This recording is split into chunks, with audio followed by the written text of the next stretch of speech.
আল্লাহ রাব্বুল আলামিন বলেছেন, তোমরা আমার নিকট দোয়া করো, আমি তোমাদের দোয়া কবুল করব। তোমরা আমার নিকট চাও, আমি তোমাদের চাওয়া পূরণ করব। আর রাসূল সাল্লাল্লাহু আলাইহি সাল্লাম আমাদের জীবনের প্রতিটি ক্ষেত্রে কিভাবে দোয়া করতে হবে তা শিখিয়ে গিয়েছেন এবং প্রতিটি বিষয়ের জন্য আলাদা দোয়া বলে গিয়েছেন। রাসূল সাল্লাল্লাহু আলাইহি সাল্লাম কসম দিয়ে একটি দোয়ার কথা বলেছেন, যে দোয়া পাঠ করার পর আল্লাহর কাছে যা চাওয়া হবে আল্লাহ তাআলা তাই কবুল করবেন। এ সম্পর্কে হযরত আনাস ইবনে মালিক রাদিয়াল্লাহু তাআলা আনহু বলেন, আমরা রাসূল সাল্লাল্লাহু আলাইহি ওয়াসাল্লামের পাশে একদা বসা ছিলাম। এরই পাশে এক ব্যক্তি দাঁড়িয়ে নামাজ পড়ছিল।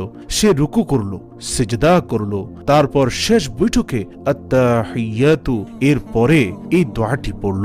দোয়াটি হচ্ছে, আল্লাহুম্মা ইন্নী আসআলুকা বিআন্না লাকাল হামদা লা ইলাহা ইল্লা আনতা المنان بديع السماوات والأرض يا ذا الجلال